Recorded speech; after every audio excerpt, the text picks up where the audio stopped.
5경을 4시간 강의로 정리를 해야 되는데요. 그래서 50분 강의하고 10분 쉬고 50분 강의하고 10분 쉬고 이렇게 할 거고요.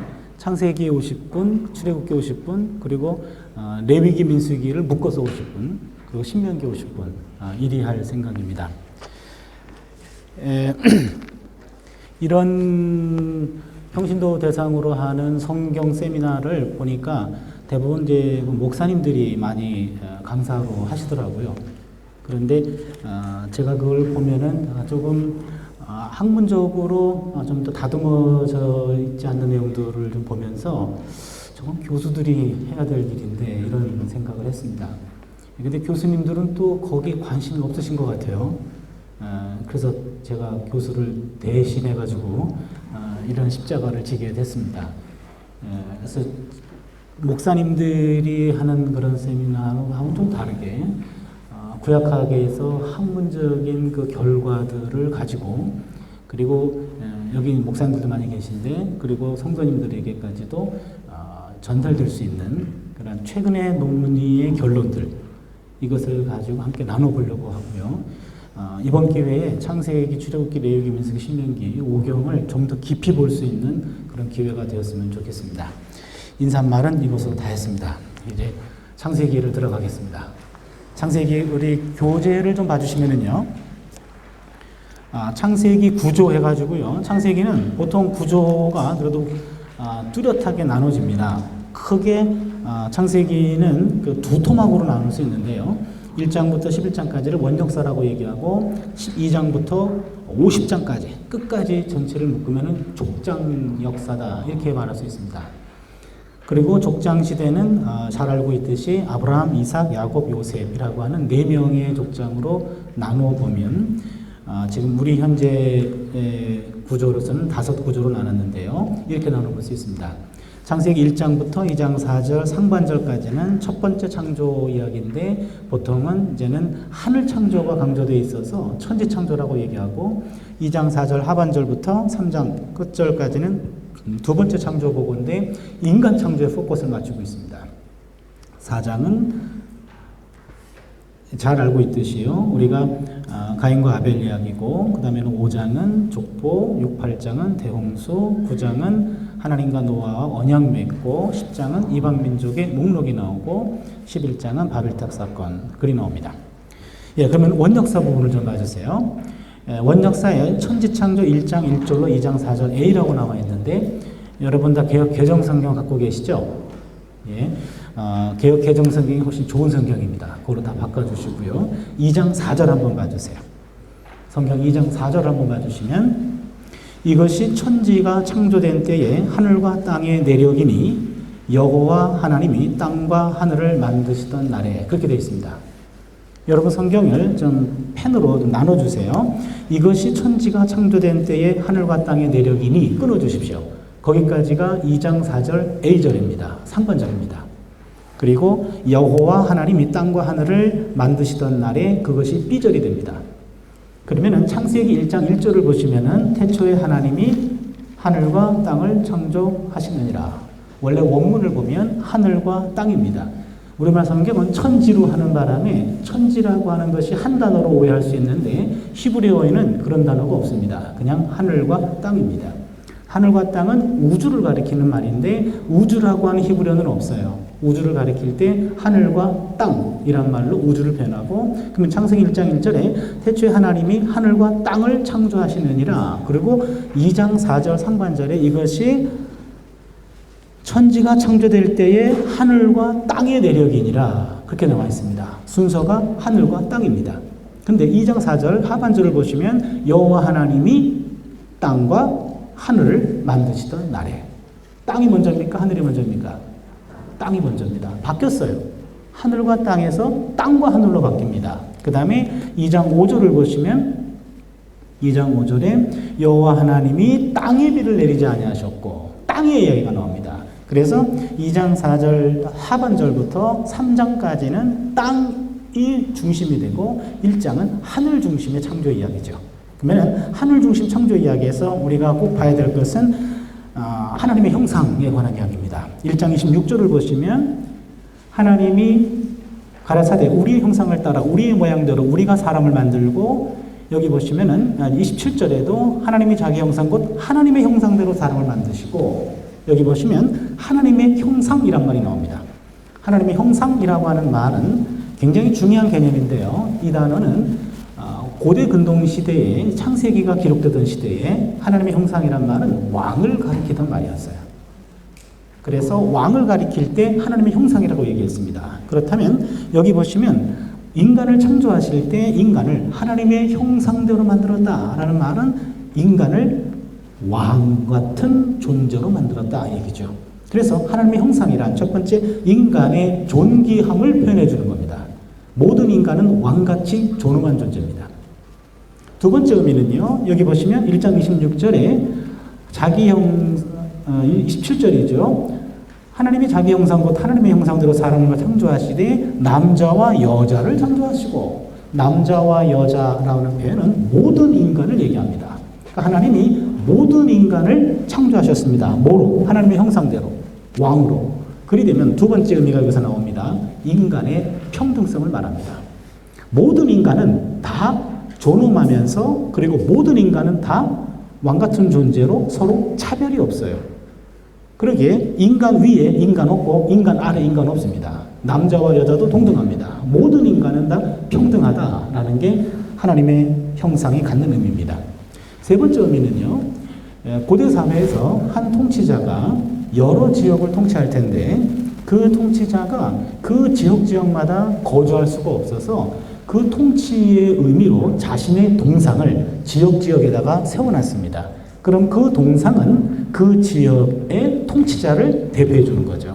그래서 하나님은 우주 만물을 만드시고 하나님의 통치자로서 통치권의 상징으로 형상을 만들어 놓은 겁니다. 그러게 인간들은 하나님의 통치권을 부여받은 사람으로서 자연을 다스리는 사람입니다. 중요한 개념은 하나님은 인간을 다스리라고 한 적이 없습니다. 인간은 다스림의 관계가 아닙니다. 인간은 다 평등한 관계입니다. 다스리는 것은 자연입니다. 그리고 네 번째는요.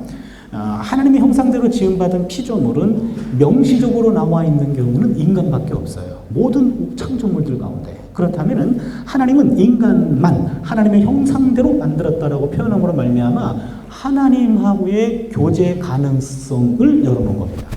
그러게 인간은 하나님과 영적 교제가 가능한 존재이다. 이것이 하나님의 형상이 갖는 의미라고 볼 수 있습니다. 인간 창조 부분에 와서 보겠습니다. 인간 창조에서 와서는요. 2장 7절을 보시면 여호와 하나님이 흙으로 사람을 지으시고 생기를 그 코에 불어넣으시니 사람이 생명이 된지라. 제 성경 그렇게 나와 있는데 여러분 성경에 하나 좀 바꿔주셔야 되겠습니다. 여호와 하나님이 땅의 흙으로 그렇게 되어 있죠. 여러분 성경에 땅의 흙으로. 그 흙이라는 말을 땅의 먼지 혹은 티끌 그 말로 바꿔주십시오. 땅의 먼지, 땅의 티끌. 그 말은 인간은 정확히 표현하면 아파르에다가 하나님의 숨이라고 하는 니시마, 이 아파르하고 니시마가 결합된 것이 인간입니다. 그래서 아파르 니시마 이콜 해놓고 생명이 된지라 그랬거든요. 여기 생명이라고 하는 말은 이제 아파르 니시마 네페시하야. 이 아파르라고 하는 말은 먼지, 티끌 그런 뜻입니다. 인간은 아파르, 티끌에서 왔고 니시마라고 하는 말은 이거는 숨, 호흡 그런 뜻이고 네페시라고 하는 말은 이것은 living being, 영어로 표현하면 존재가 됩니다. 하야라는 말은 living, 살아있는 존재가 되었다. 우리말로는 생명이 되었다 그렇게 표현합니다. 제가 이 부분을 좀 히브리어로 소개하는 이유는 굉장히 중요하기 때문에 그래요. 인간은 아파르에서 왔습니다. 먼지 티끌에서 왔습니다. 티끌에서 왔고 이 티끌에다가 하나님의 숨, 니시마가 불어넣어서 살아있는 생명체가 됐어요. 이 니시마라는 말은 숨이나 호흡인데 하나님의 숨입니다. 하나님의 숨은 생명의 숨이에요. 이 생명의 숨 니시마라고 하는 것이 나중에 루아흐라고 하는 이런 히브리어와 동의어가 됩니다. 루아흐라고 하는 말은 영이란 뜻이에요. 영. 성령할 때 영. 그러면은 하나님 인간이란 티끌과 하나님의 영, 하나님의 숨이 결합된 존재가 인간이라는 얘기입니다. 그래서 여러분 보통 어떤 인간들은 참 성인 같고 어떤 인간들은 참 동물의 세계에서나 있을 만한 그런 분들 있잖아요. 그거 보면은 하나님의 영이 얼마만큼 그 사람을 지배하느냐에 따라서 하나님의 영에 온전히 지배를 받으면 그 사람은 거의 성인 같은 그런 삶을 사는 사람이고, 하나님의 영이 온전히 지배하지 않아서 내 안에 티끌이 먼지가 가득 차 있다면, 물질적인 생각에 가득 차 있어서 이 사람은 이제 안 태어났으면 좋았을 뻔했다라는 그런 사람이 되는 겁니다.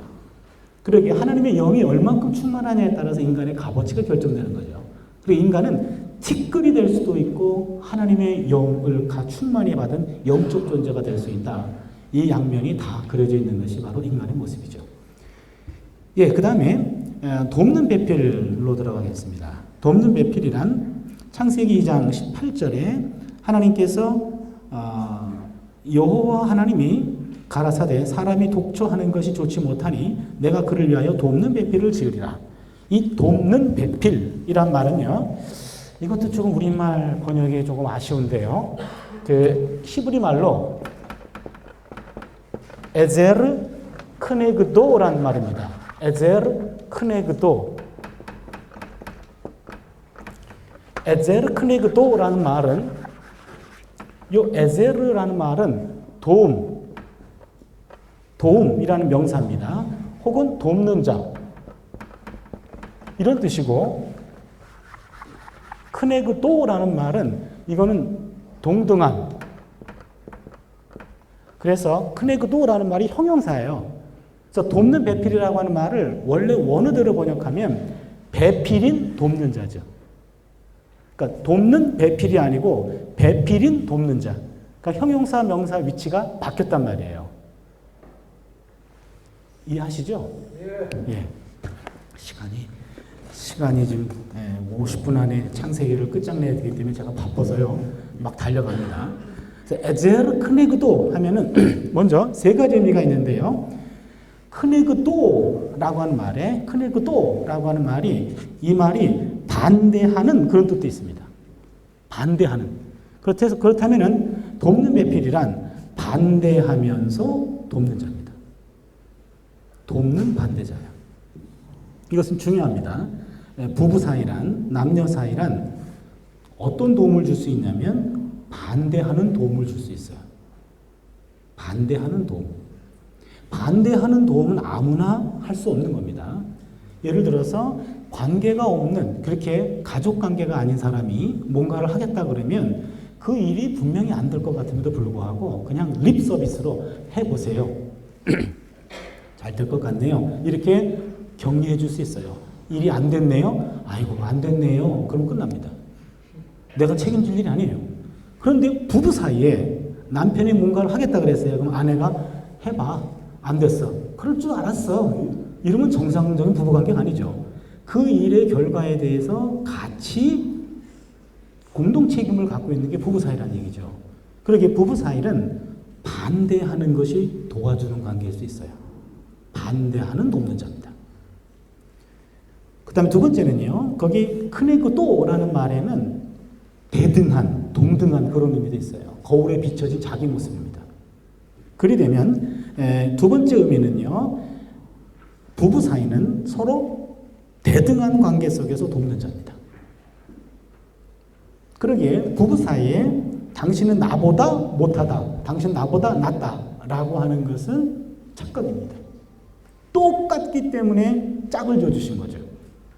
똑같습니다. 그래서 남자를 중심으로 본다면 하나님은 남자를 위에서 도와주시는 분이고, 여자는 남자를 옆에서 도와주는 존재고, 모든 동물들과 자연들은 아래에서 도와주는 존재죠.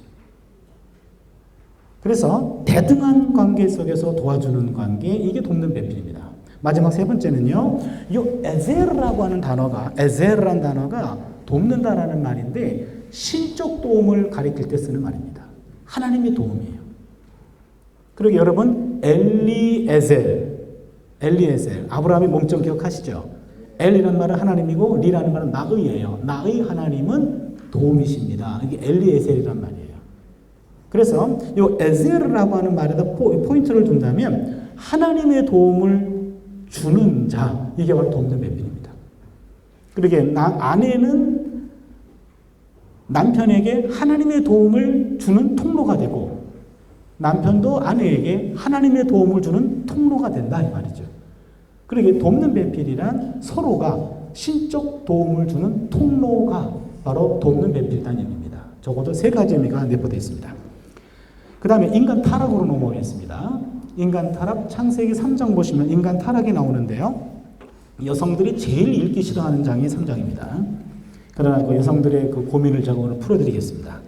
창세기 3장에서는요, 이 여성만이 죄인이 아니라 적어도 남성도 공범죄입니다. 왜냐하면은 창세기 3장 보시면은요, 3장 1절에 뱀이 여자에게 물러가로되 하나님이 참으로 너희도록, 뱀은요 처음부터 끝까지 너희라고 말합니다. 히브리어는 남성 너가 있고 여성 너가 있고 복수 너희가 있어요. 그러게 남성을 너라고 부를 때 쓰는 단어와 남성 너, 여성 너, 복수 너가 있어요. 근데 뱀은 처음부터 끝까지 복수 너를 씁니다. 그렇다면은 지금 이 범죄 현장에 아담이 아니라 아담도 함께 있었어요. 아담도. 그리고 거기 6절인가요? 6절에 보시면 자기와 함께 한 남편에게도, 자기와 함께 한 이 단어가 바로 옆에 있는 공간적인 의미에 있어서 전치사로 바로 옆에 있었던 남편에게 줬다 이 말이죠. 그리 되면 이 범죄 현장에 아담과 하와는 같이 있었습니다. 하와에게 책임이 좀 있다면은 말이 빨랐을 뿐이죠. 남편보다 말이 많았던 것이 화가 됐던 것이지 옆에 같이 있었다. 적어도 여성 단독 범행은 아니었다 그 얘기입니다. 그리고 책임을 묻는다면 금지 명령을 받은 것은 하와가 탄생하기 전이에요. 그러기에 아담에게 들려졌던 말씀이기 때문에 책임을 묻는다면 아담도 하와 못지않다 얘기죠. 예, 별로 감동이 없어요, 여성분들이요. 괜히 얘기했어요. 시간도 없는데. 그 다음에 성경을 보면은요, 여러분 창세기 3장부터 타락하잖아요. 그래서 창세기 1, 2장은 타락 이전입니다. 낙원에서의 삶이에요. 그래서 저는 창세기 1, 2장을 낙원의 삶이다 이렇게 정의하고 창세기 3장부터 요한계시록 20장까지 성경 맨 끝에까지 갑니다. 요한계시록 20장까지가 낙원에서 추방당한 사람들의 이야기예요. 그래서 실낙원의 이야기라 그렇게 이름을 붙여봅니다. 실낙원. 그리고 요한계시록 맨 마지막 21장과 22장 두 장 맨 마지막입니다. 여기는 새 하늘과 새 땅을 봅니다. 이런 표현이 나와요. 새 하늘과 새 땅은 회복된 낙원이죠. 그래서 복낙원이라고 이름을 짓습니다. 그럼 성경의 맨 앞에 있는 두 장은 낙원. 나머지 다는 나머지 전체는 실낙원. 맨 마지막 요한계시록 21장, 22장 맨 마지막은 복낙원. 이리 볼 수 있습니다. 그러게 맨 앞에 두 장과 맨 뒤에 두 장이 서로 상응하는 거죠. 그렇다면 창세기 3장에 와가지고 인간은 낙원을 상실하게 됩니다. 소위 말하는 타락이라고 얘기하는데 이 타락하게 되면서 인간은 사중관계가 파괴가 돼요. 인간은 하나님과 관계를 맺고 있었고 그다음에 인간은 자기 본래적인 자기와 관계를 맺고 있었고요. 인간은 타인과 관계를 맺고 있고 인간은 그리고 자연과 관계를 맺고 있습니다. 사중관계를 맺고 있어요. 이 사중관계가 온전한 상태가 있었던 것, 상태에 놓여있던 것이 바로 창세기 1, 2장인데 3장에 와가지고 인간과 하나님의 관계가 깨져버립니다. 인간이 불순종함으로 깨져요. 깨지자마자 최초의 인간이 한 행동은 자신을 부끄러워합니다. 무화과 잎으로 자신을 가려요. 이거는 자존감의 상실이다. 지금까지 자신에게서 부족함을 느끼지 못했어요. 자신을 부끄러워하지 않았습니다. 근데 이제는 부끄러워합니다. 하나님으로부터 멀어지자 자신을 부끄러워해요.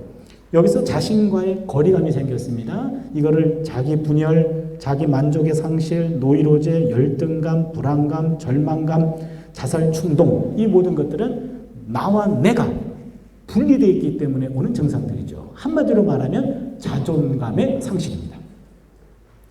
그 다음에 이 관계가 깨어지자마자 하나님이 아담에게 물었습니다. 누가 너더러 것을 따먹으라 하더냐. 그때 하나님이 창세기 3장 12절에서 하나님이 내게 주신 여자가 내게 줌으로 내가 먹었나이다. 이렇게 표현합니다. 그래서 아내와의 관계가 또 깨집니다. 인간관계가 깨집니다. 최초의 부부싸움입니다. 원래 둘은 한 몸이었는데 책임 추궁당하자 책임을 전가하게 되죠. 마지막 네 번째는 땅이 저주를 받습니다. 그래서 인간과 자연의 관계도 깨져버리게 됩니다. 이 모든 내 사중관계가 다 깨져버린 것이 인간의 타락이고 인간의 구원이란 사중관계의 회복입니다.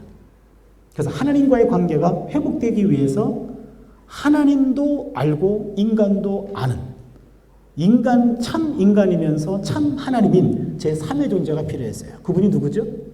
예수님이죠. 예수님이 오셔가지고 하나님과 인간의 관계를 이어줬습니다. 이것이 회복되자마자 그 인간은 이제는 자존감을 회복하게 됩니다. 왜냐하면 나라고 하는 눈을 다른 사람과 비교하지 않고 하나님이 당신의 아들 예수 그리스도를 포기하시면서까지 살려둘 만한 가치가 있는 사람으로 자각하게 된 거예요. 그리고 나라고 하는 존재는 인구 65억 가운데 하나밖에 없는 존재지 남들과 비교해서 나의 장점 단점을 따지지 않는단 말이죠. 나는 독보적인 존재라는 얘기죠. 자존감이 회복됩니다. 그리고 나서 다른 인간을 볼 때 하나님과 관계가 회복이 됐고 자존감이 충만하기 때문에 타인을 보는 눈이 부정적이지 않아요. 타인과의 관계가 회복이 되는 거죠. 그리고 나서 자연과의 관계가 회복이 되는 이 모든 관계의 원상태의 회복, 이것이 바로 성경이 말하는 구원입니다. 그러게 우리가 구원을 얘기할 때 하나님과 우리의 관계 회복이라는 영적 구원만이 아니라 자존감이 회복되고 관계가 회복이 되고 모든 생태계가 원래 상태로 돌아가는 이 모든 어떤 이 구원의 상태, 구원의 통전성이 바로 성경이 말하는 구원이란 얘기죠. 그러기에 우리에게 주어진 구원 사역이란 단순히 영혼 구원이 아니라 이 땅에 있는 모든 생명체들이 본래성을 회복할 수 있도록 하는 것, 이것이 바로 성경이 말하는 구원입니다. 가인과 아벨 이야기를 보겠습니다. 가인이 아벨을 죽입니다. 가인은 뭐 하는 사람이었죠? 농사 짓는 사람. 아벨은 양을 치는 사람입니다. 각자 소산을 드렸습니다. 그런데 하나님은 아벨의 것을 받으셨고 가인의 것을 받지 않으셨어요. 왜 그러셨을까요? 하나님은 고기를 좋아하시는 분인가요? 아멘이에요.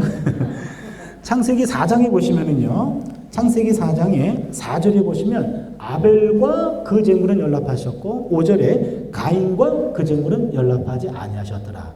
저는 이 순서에 주목합니다.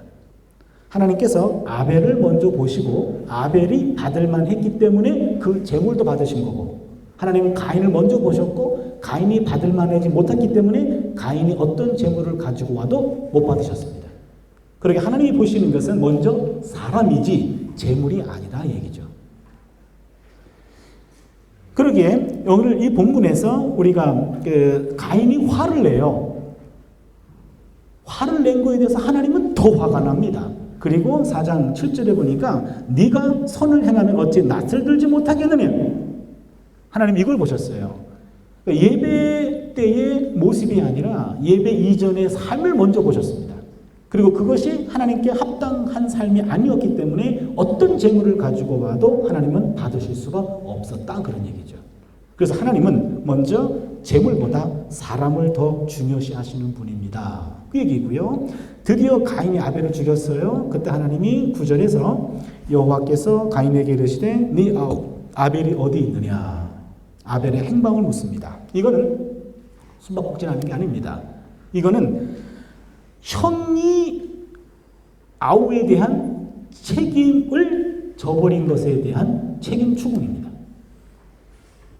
여기서 내 아우 아벨이 어디 있느냐라는 말은 약자에 대한 사회적 책임을 말합니다. 이 당시 형은 아우에 비해서 차별적인 대우를 받았단 말이죠. 우리가 나중에 좀 나오겠습니다만 장자의 축복권, 그 다음에 장자의 상속권을 받았단 말이에요. 더 많이 준 거죠. 그럼 하나님이 더 많이 준 것은 받지 못한 그 사람에게 그것을 가지고 도와주라고 더 많이 준 거라고 얘기죠. 그러기에 사회적인 책임을 등한시한 것에 대해서 하나님이 책임을 추궁한 것이 내 아우 아벨이 어디 있느냐 이 말입니다. 그래서 항상 이 아벨이 어디 있느냐라는 말은 오늘 우리에게도 주어진 하나님의 질문이에요. 내 아우 아벨이 어디 있느냐. 이때 여러분 하나님 내가 아벨인데요 이러시면 안 됩니다. 여러분은 가인이에요. 그래서 내가 책임져야 할 아벨이 분명히 있어요. 아벨이 내가 조금 더 있는 그것 가지고 내가 섬겨야 할 그 아벨이 분명히 있습니다. 아벨이 보일 때 우리의 영성은 살아있는 거고 아벨이 보이지 않으면 그 영성은 병든 영성입니다. 그 다음에 대홍수 사건을 넘어가겠습니다. 창세기 6장부터 9장까지는 홍수 사건인데요. 홍수 사건은 단순한 자연재해가 아니고 인간들의 죄로 인한 하나님의 심판이었다라는 것이 홍수 사건의 메시지입니다. 그런데 여기서 중요한 대목은 옛날 사람들이 노아 시대 때에 홍수로 인해 가지고 심판을 받았단 말이에요. 그런데 오늘의 우리에게는 그런 심판이 임하지 않아요. 여러분 창세기 8장 보시면 8장 20절부터 보겠습니다. 노아가 여호와를 위하여 단을 쌓고 모든 정결한 짐승 중에서와 모든 정결한 새 중에서 취하여 번제로 단에 드렸더니 여호와께서 그 향기를 흠량하시고 그 중심에 이르시되 내가 다시는 사람으로 인하여 땅을 저주하지 아니하리니 이는 사람의 마음에 계획하는 바가 어려서부터 악함이라. 내가 전에 행한 것 같이 모든 생물을 멸하지 아니하리니 땅이 있을 동안에는 심음과 거둠과 추위와 더위와 여름과 겨울과 낮과 밤이 쉬지 아니하리라. 저는 이 대목이 굉장히 중요하게 느껴지는데요. 왜냐하면 하나님께서 이제 노아가 홍수 심판을 받고 물이 다 빠지고 이제는 하나님 노아 방주에서 나오자마자 하나님께 단을 쌓고 하나님이 그 재물을 흠량하시고 하나님이 결단을 하셨어요. 어떤 결단하셨냐면 내가 다시는 사람으로 인하여 땅을 저주하지 않겠다 이렇게 말합니다. 왜냐하면 사람의 마음에 계획하는 바가 어려서부터 악함이라. 이게 마음이 바뀌셨어요. 왜냐하면 창세기 6장 5절 6절에 보면은 사람이 계획하는 바가 악하기 때문에 심판하셨어요. 근데 이제는 사람이 악하기 때문에 심판 안 하시겠대요. 하나님이 마음을 바꾸신 겁니다. 언제까지 마음을 바꾸셨냐면 마지막 때까지 하나님께서 심판을 미루시겠다 그렇게 얘기하셨어요. 무슨 얘기냐면 하나님이 노아의 시대같이 오늘 우리도 하나님께서 우리를 심판하신다면 여러분 노아 시대와 우리와 다를 바가 없어요. 우리가 이렇게 뻔뻔하게 앉아가지고 있을 수 없고요. 항상 잠수할 준비가 돼 있어야 됩니다. 항상 잠수복은 필수복이 돼야 돼요. 아니면은 방주 옆에들 붙어 다니든지 둘 중 하나입니다. 근데 그리 안 하셔도 되는 것은 하나님께서 노아 시대 때에 갖다 댔던 그 기준을 마지막 때까지 미루시겠다는 거예요. 그렇다면 지금은 하나님께서 참으시는 겁니다. 마지막 때까지 참으시는 거예요. 그래서 이 본문을 가리켜서 어떤 신학자는 하나님의 유턴이다 이렇게 표현합니다. 하나님의 유턴, 하나님 마음을 바꾸신 거예요. 바꾸셨기 때문에 우리가 살아있는 겁니다. 마지막 때까지. 지금은 하나님의 인내의 시기고 그런 의미에 있어서 은혜의 시대라고 말할 수 있습니다. 바벨탑 사건은요. 인간들이 바벨탑을 높이 쌓아 올렸습니다. 창세기 11장에서 거기서 인간들의 잘못은 두 가지로 나타납니다. 11장 4절에 보면은 우리가 우리 이름을 내고 그랬어요. 우리가 우리 이름을 내고라는 말은 우리가 우리 이름을 짓겠다 이 말입니다. 구약시대의 이름이란 적어도 두 가지 의미가 있어요. 첫 번째는 구분의 의미가 있습니다. 구분해 주는 거예요.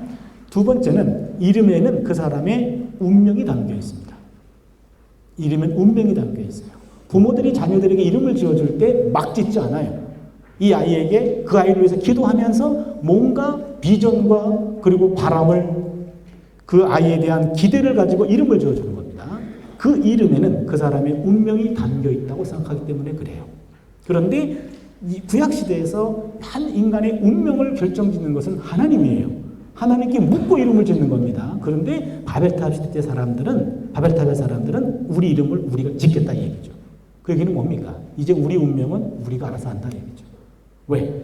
탑을 하늘 높이 쌓아 올릴 만큼 이 정도로 문명이 발달했다 그 말이에요. 이 정도로 우리가 문명 국가를 이뤘으면 이제는 더 이상 하나님에게 의존할 것이 없다라는 거죠. 그것이 첫 번째 인간의 교만이고 두 번째 교만은 창세기 1장 28절에 보시면은 흩어지라 그랬어요. 그러나 이 사람들은 흩어짐을 면하자고 그랬습니다. 하나님의 명령에 대한 의도적인 거부입니다. 이것이 인간의 교만이에요. 교만 때문에 하나님은 그 바벨탑을 중지시켰습니다. 인간의 언어를 혼잡게 함으로. 그래서 바벨의 문화가 중지됩니다. 여기 바벨탑 사건이 주는 메시지는 물질 문명의 발달과 하나님으로부터의 이탈 현상이, 그러니까 인간의 물질 문명이 발달할수록 인간들은 점점 하나님으로부터 벗어나고자 하는 이런 교만한 존재가 바로 인간이다. 이걸 보여줍니다. 그러면요, 거기 요약하면은 창세기 1장부터 11장은 과학적 기원을 말하는 책이 아닙니다. 이것은 존재의 의미를 말해요. 하나님은 누구인가? 인간은 누구인가? 세계는 어떤 존재인가? 이 모든 것들을 신학적인 관계 속에서 의미를 묻는 겁니다. 창세기 1장에 나온 창조 이야기는 자연과학의 주제가 아닙니다. 창조를 누가 했는가? 창조의 의미가 무엇인가? 그런 심각한 존재의 의미를 얘기해 주는 것이지 과학적인 데이터를 말해 주는 것은 아닙니다.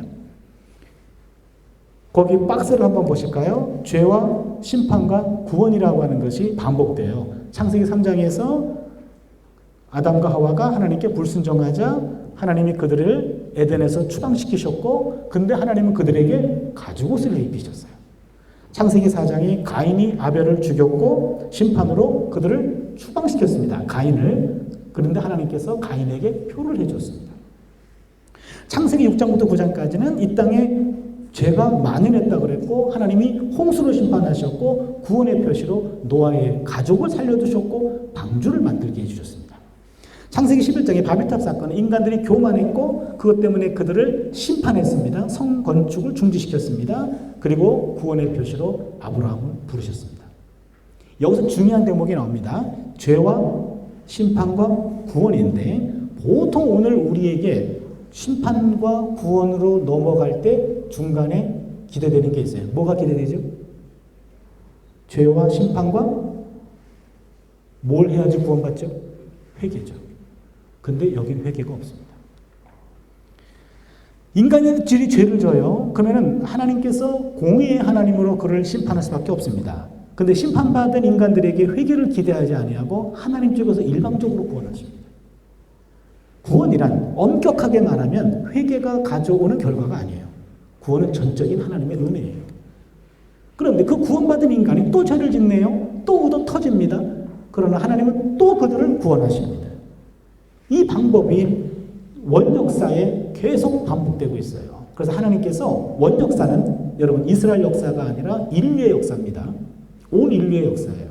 1장부터 11장까지는. 그러니까 아담은 이스라엘만의 조상이 아니라 온 인류의 조상이 된단 말이에요. 그러게 1장부터 11장까지는 인류의 역사고 창세기 12장부터 50장까지는 족장사가 되는데 12장 1절에 보시면은 아브라함을 부름으로 말미암아 가족사로 갑자기 축소가 됩니다. 그러니까 인류 역사가 가족사로 축소가 되죠. 가족사가 이제는 점점 확대되면서 출애굽기에 와가지고 민족 역사로 확대가 됩니다. 그리고 이제는 열방을 향해 가지고 열려지게 되는 거죠. 그래서 왜 하나님은 아브라함을 부르셨는가?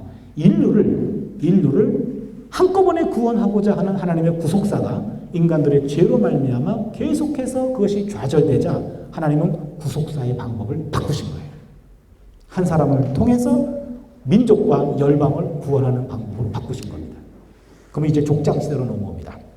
족장시대는요, 아브라함과 이삭과 야곱과 요셉을 이야기할 텐데, 아브라함은 믿음의 조상이고요, 이삭은 순종의 사람이고요, 그리고 또 누가 있죠? 야곱이는 열정의 사람이고, 그 다음에 요셉은 임마누엘의 사람이다. 이거를 간단히 한번 정리하겠습니다. 먼저 아브라함 봐주세요. 창세기 12장 1절부터 25장 18절까지 나오는데 창세기 12장 1절로 3절에 보시면 내 본토 친척 아비집을 떠나 내가 내게 지시할 땅으로 가라. 글이 나옵니다. 본토라는 것은 지연 공동체를 말하고 친척 아비집은 혈연 공동체를 말합니다. 과거나 지금이나 인간들은 지연이나 혈연에 의해 가지고 보호받은 존재예요. 이것을 우리는 자연인 아브라함이라고 얘기합니다. 그런데 하나님께서 떠나라고 얘기하셨어요. 떠나라고 얘기하시면서 내가 내게 지시할 땅으로 가라고 얘기합니다. 그런데 중요한 것은 목적지를 말해주지 않았습니다. 내가 내게 지시할 땅으로 가라고 얘기했어요. 그 목적지는 이후에 나타납니다. 그러게 하나님께서 이제는 아브라함에게 손가락을 통해서 그의 인생의 방향을 하나님이 정해주는 거예요. 그래서 아브라함은 하나님이 오른쪽으로 가라 그러면 오른쪽으로 가야 되고 왼쪽으로 가라 그러면 왼쪽으로 가야 됩니다. 그러니까 이것은 상당히 중요한 메시지를 담고 있어요. 신앙인이란 혈연과 지연에 의한 가르침이 아니라 인간적 가르침이 아니라 전적인 하나님의 손가락에 남은 삶을 맡긴 사람들입니다. 이게 바로 신앙인입니다. 이 신앙인은 하나님의 보호 영역 안에 들어가는 거예요. 인간의 보호 영역은 눈에 보입니다. 그러나 하나님의 보호 영역은 눈에 보이지 않아요.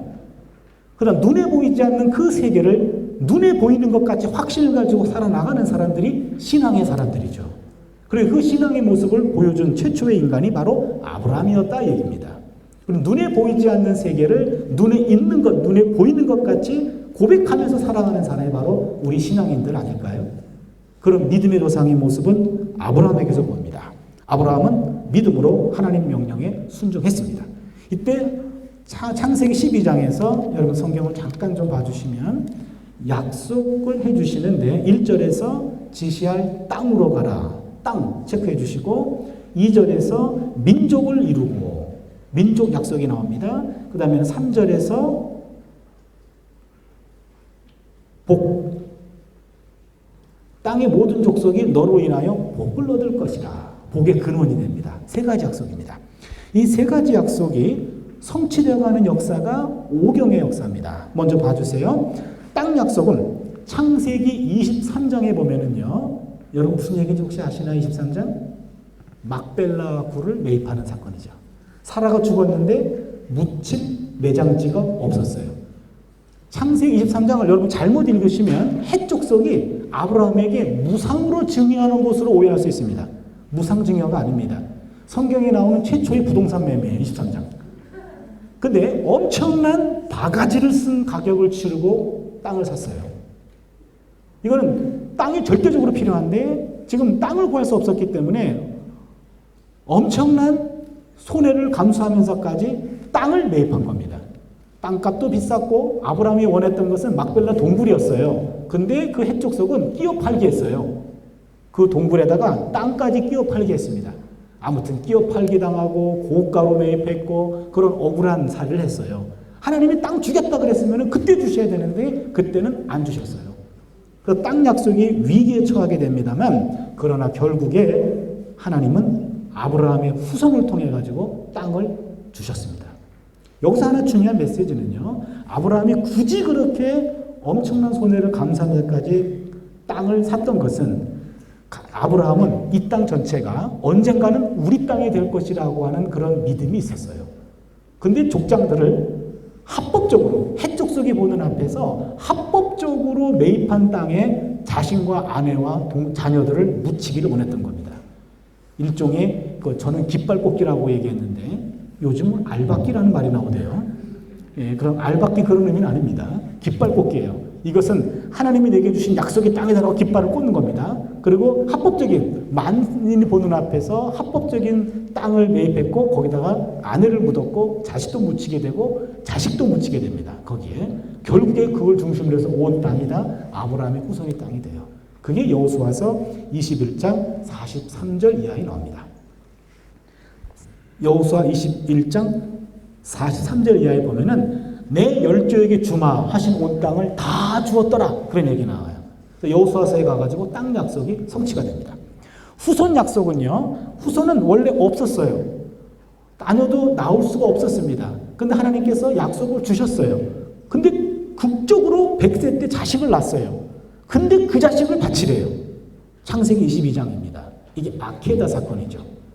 아케다라는 말은 묵다예요. 그 묶어서 이삭을 번제로 드려라. 이 창세기 22장의 위기입니다. 이 위기 때도 아브라함은 믿음으로 돌파합니다. 믿음으로 돌파했고 결국에 그것이 성취가 되어서 출애굽기 1장 7절에 보면은요. 중다한 족속들이 많아졌더라. 거기 출애굽기 1장 7절에 이스라엘 족속이라는 표현이 나오는데 처음으로 이스라엘 민족 개념이 나옵니다. 거기부터 민족사가 돼요. 세 번째는요, 복의 근원이라고 하는 약속은 신약성경 갈라디아서 3장 14절에 이루어집니다. 그리스도 예수 안에서 아브라함의 복이 열방에 미치노라. 그런 표현이 나옵니다. 그렇다면 이 아브라함이란 사람은 족장들이 다 그렇습니다만 약속과 성취의 중간 시기를 믿음으로 산 사람이에요. 아브라함은 약속을 받았는데 그 약속의 성취를 아브라함 당대에 경험하지 못했고 아브라함의 후손이 경험하게 됩니다. 근데 이게 중요해요. 아브라함은 그 약속의 성취를 본인이 보지 못했지만 그러나 후손들에게 믿음의 유산으로 남기는 거예요. 내 때는 아니지만 자손의 때에 이루어질 것이다라는 확신을 가지고 유산으로 물려줍니다. 그 후손도 또 후손에게 물려줍니다. 이러면서 그 약속이 계속해서 내려가는 거예요. 이게 오늘 우리에게도 주는 메시지가 커요. 여러분, 성경에는 수많은 약속들이 있습니다. 아직 성취가 안 됐습니다. 그리고 우리 이 약속들이 성취가 될 것이다라는 믿음을 가지고 내가 그 성취를 다 맛보지 못했다면 내 자손들에게 신앙의 유산으로 남기면서 이 약속의 자녀들을 키우는 거죠. 그리고 우리는 다 하나님의 약속과 성취 중간 시기를 살아가는 사람이 바로 우리입니다. 바로 우리는 아브라함의 모습에서 어찌 살아야 할까를 배우게 되는 거죠. 그 다음에 이삭을 보겠습니다. 이삭은요, 아버지도 너무 훌륭했고 그 다음에는 또 쌍둥이 아들 중에 둘째 아들이 또 유별난 아들이라 야곱이잖아요. 야곱도 유별났고 아버지는 너무 걸출한 인물이었어요. 중간에 껴가지고 별 볼 일이 없는 삶을 사는 사람이 바로 이삭인데, 근데 여러분 가만히 생각해 봤더니 이삭의 삶이 눈에 띄지는 않지만 그러나 참 복받은 인생이에요. 알고 보면은 뭐 유별나게 튀지도 않았습니다만 그렇다고 또 고생한 사람도 아니에요. 아주 부자로 살았어요. 보니까 땅을 파기만 하면 우물이 나왔어요. 아주 굉장한 사람이거든요. 여기서 이삭은 어떤 사람이었는가? 이삭의 어떤 성격을 알 수 있는 중요한 본문은 창세기 22장이죠. 아버지에게 묶였던 사건, 죽을 뻔했던 사건. 바로 여기서 우리는 이삭에게서 순종의 영성을 보게 됩니다. 순종의 사람이죠. 악해다, 묶였습니다. 그러나 죽기까지 아버지를 신뢰했던 그런 모습. 이게 바로 우리가 이삭에게서 배울 수 있는 모습입니다. 창세기 26장 12절에 보면은요, 족장 가운데 약속의 땅에서 최초로 씨를 뿌린 사람이 이삭이에요. 굉장히 중요한 대목입니다. 창세기 26장 12절에 보면은요, 족장 가운데 약속의 땅에서 최초로 씨를 뿌린 사람이고 유일하게 씨를 뿌린 사람이에요. 아브라함과 이삭과 야곱과 요셉을 보세요. 다 인생이 만만치 않아요. 아브라함도 그랬고요. 그 다음에는 야곱이란 사람은요, 20년 동안 라반의 집에 있었잖아요. 그리고 요셉이란 사람은 이집트로 팔려갔잖아요. 이 약속의 땅에서 머물면서 거기서 씨를 뿌리고 땅을 팔 때마다 운물물이 나오고 그리고 부자로 살아갔던 사람이 바로 이삭이었습니다. 우리가 보기에는 평범했습니다만 자세히 읽어보면 복받은 인생을 살았던 사람, 바로 이삭을 보게 됩니다. 야곱, 열정의 사람인데요. 여러분, 야곱은 우리가 좀 자세히, 야곱은 좀 비판적으로 잘 검토해야 됩니다. 왜냐하면 야곱은 사기치던 사람이었기 때문에 사기치던 야곱의 모습을 배워서는 안 됩니다. 야곱이란 사람은 태생적으로 한계를 갖고 태어난 사람입니다. 창세기 25장 23절에 보면은요, 야곱이라고 하는 사람은 둘째 아들로 태어났어요. 억울하게 그것도 쌍둥이입니다. 1초라도 먼저 나오면은 장자의 축복권과 장자의 상속권이 주어지는 거예요. 근데 그 1초가 늦어가지고 모든 복이 박탈당한 거죠. 그런데 불구하고 그 야곱은 그 태생적인 한계를 뛰어넘으려고 노력하는 거예요. 자신의 운명에 도전합니다. 결국에 방법은 좋지 않았죠. 창세기 17장에서 에서의 축복권을 가로챕니다. 그래서 장자의 명분인 베코라, 이게 25장 한번 보실까요? 창세기 25장 31절, 25장 31절을 보시면 야곱이 가로되 형의 장자의 명분을 오늘날 내게 팔라. 여기 장자의 명분, 이게 히브리 말로 베코라입니다. 베코라. 이 베코라라고 하는 것은 장자의 명분을 지금 헐값에 팔았고 샀고, 그리고 장자의 축복권. 27장 36절 한번 봐주세요. 에서가 가로되 그의 이름을 야곱이라 함이 합당치 아니하나이다. 그가 나를 속임이 이번이 두 번째니이다. 전에는 나의 장자의 명분, 이게 아까 말씀드렸던 베코라가 되고 빼앗고, 이제는 내 복을 빼앗았나이다. 이게 베라카, 장자의 축복입니다. 그러게 속임 하나는 속여가지고 팔아 챙겼고, 두 번째는 사기를 쳐가지고 빼앗았어요. 이것 때문에 이제는 에서는 야곱을 제거하려고 했죠. 그것이 무서워서 장례가 끝난 다음에 리브가가 그 에서의 분노의 마음을 깨달아서 캐치하고 아들을 도주시키죠. 그렇지 않았다가는 온 가족이, 아버지가 죽었고, 그러면 이제 에서가 동생을 죽이면, 그러면 이제는 야곱을 죽이게 되면 피해 복수라 그래가지고 또한 에서도 피해 보복에가 또 죽게 됩니다. 그러면 졸지에 남편 잃고 둘째 아들 잃고 맏아들 잃고 다 잃게 되는 거죠. 그래서 야곱을 자신의 오라버니 집에 피신시켰죠. 그런데 그것이 그렇게 길게 될 줄 몰랐죠. 그것이 사랑하는 야곱과의 마지막이었습니다. 그래서 그 야곱이 도주했죠. 도주했는데 거기서 야곱이, 그 사기꾼 야곱이 왕사기꾼을 만나죠. 그 장인 왕사기꾼을 만나가지고 20년 동안 사기당한 인생을 살아요. 여기에서 이 왕사기꾼이 인간이 됩니다. 그리고 나중에 야곱이 요셉 때문에 바로 앞에 서게 되었을 때, 이집트에서 창세기 47장 9절에서 자신의 일생을 표현할 때 이렇게 표현합니다. 내 나이 이제 130세가 되었는데 험악한 세월을 보내었나이다. 이리 말해요. 험악한 세월을 보내었나이다. 그러니까 만만치 않은 인생을 살았던 사람. 그런데 우리가 야곱에게서 배울 것은 있어요. 한계에 도전한 사람인데 인간의 최선의 노력과 그리고 하나님께 기도했다. 창세기 32장에 보면은 야복강 사건이 나옵니다. 야복강에서 하나님과 씨름해서 이긴 유일한 사람이에요. 이때 이 야복강 사건에서는요, 이 야곱이라는 사람이 인간적으로 취할 수 있는 모든 행동을 다 취합니다. 그리고 홀로 남아서 기도해요. 또 기도하고 점검해요. 점검하고 기도해요. 아주 주도 면밀한 사람입니다. 저는 이 모습에서 열정적인 모습을 보게 됩니다. 그래서 저는 열정의 영성을 가진 사람이었다. 바로 야곱이죠. 자기의 한계에 도전하는 사람. 그러나 그의 방법론은 문제가 있었다. 여러분, 사기만 치지 마시고 열정을 불태우는 것은 맞습니다. 사기치지 말고요. 마지막 네 번째, 요셉은 임마누엘의 사람이었습니다. 37장부터 50장까지 나오는데요. 철없는 17세 때 순환을 당합니다. 결국 애굽에 팔려가는데, 창세기 37장에 보시면요, 야곱이 요셉은 채색옷을 입혔어요. 채색옷은 일하지 않는 옷입니다. 그렇기 때문에 요셉은 이래서 노동으로부터 면제받았어요. 그래서 자기가 알아서 하는 일이 있습니다. 그건 뭐냐면 일하는 형들을 뒷공문을 쫓아다니면서 아버님, 오늘은 루벤 형님이 땡땡이 집드다.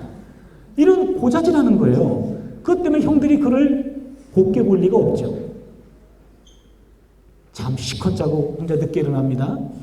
늦게 일어났다가 하는 일이, 내가 꿈을 꿨는데 형님들이 내게 절합디다. 이런 얘기예요. 형들이 기분이 좋을 리가 없습니다. 어느 날은 갑자기 아버님과 어머님도 내게 절합디다. 이리 이야기합니다. 철딱선이 하나도 없는 17세 요셉입니다. 형들에 의해 가지고 그들은 애굽으로 팔려갑니다. 그런데 39장부터 와가지고 요셉이 달라졌어요. 우리 요셉이 달라졌습니다. 그래서 요셉이 보디발의 아내의 유혹을 받는 사건이에요. 그때 여러분, 저는 요셉에게서 배우는 영성이 있다면 저는 임마누엘의 영성을 캐치하게 됩니다. 왜냐하면 그 보디발의 아내가 유혹하는 그 순간에 요셉은 하나님 앞에 저를 결단코 범할 수 없나이다. 그런 고백을 해요. 하나님이 망각될 수 있는 그 순간에 하나님을 인지하는 능력이 바로 임마누엘의 영성입니다. 그래서 우리가 요셉을 이야기할 때 꿈보다 더 중요한 것은 임마누엘의 영성입니다. 창세기 39장 3절에도 보면은 하나님이 요셉과 함께 함으로 형통하였더라. 이 도식이 나와요. 21절도 보시면은요, 하나님이 요셉과 함께 함으로 간수장의 마음을 찾더라. 23절도 보시면 하나님이 요셉과 함께 함으로 형통하였더라. 이 함께 함으로 형통하였다는 말이 창세기 39장에서 4번이나 나옵니다. 4번이나. 그래서 요셉에게 주어졌던 영성은 바로 임마누엘의 영성이었다. 요셉은 보디발의 아내의 유혹을 받았지만 그는 그 유혹에 넘어갑니다. 유혹을 뿌리치고 억울한 옥살이를 합니다. 그럼에도 불구하고 그는 자기 변명을 하지 않습니다. 침묵하는 요셉입니다. 이 침묵하는 요셉의 모습을 보는데 이집트에서 가장 이상적인 인간을 이야기할 때 침묵하는 인간입니다. 억울한 일을 당해도 침묵하는 거예요. 이거는 비겁한 행동이 아닙니다. 하나님께서 해결해 주실 것이다라는 확신을 가지고 입을 닫는 거죠. 이게 가장 이상적인 인간의 모습이었고, 그리고 요셉이란 사람은 결국에 나중에 50장에 보니까는요, 아주 놀라운 고백을 해요. 한번 50장 보실까요? 창세기 50장을 보시면은요, 요셉이 정말 성숙한 인간으로 바뀌었습니다. 50장 19절을 보시면 요셉이 그들에게 이르되 두려워 마소서 내가 하나님을 대신하리까 당신들은 나를 해하려 하였으나 하나님은 그것을 손으로 바꾸사 오늘과 같이 만민의 생명을 구원하게 하시려 하셨나니 형들이 나를 해하려고 한 것을 하나님이 그것을 손으로 바꿨습니다. 그러면 형들이 요셉에게 한 것은 악한 행동입니다. 악한 행동인데 하나님이 그것을 손으로 바꾸셨다는 거예요. 이것을 고백하는 요셉의 영성이 대단한 겁니다. 고난의 경험이 요셉을 이렇게 성숙한 사람으로 바꿨던 겁니다. 보복할 수 있는 순간에 보복하지 않고 오히려 그 고난 사건 속에서 그 이면에 하나님이 역사하셨습니다. 이것을 읽어내면서 형들을 용서할 수 있는 성숙한 인간으로 바뀌었습니다. 어찌 보면 고난이라고 하는 것은 그 고난을 내가 어떻게 대처하느냐에 따라서 그것이 내게 약이 될 수 있고 아니면 독이 될 수 있습니다. 그 고난이 내게 약으로 삼는 것은 바로 그 사람이 그만큼 신앙으로 성숙해질 수 있는 기회가 될 수 있습니다. 그래서 우리는 요셉의 모습에서 고난의 영성과 임마누엘의 영성을 함께 보게 됩니다.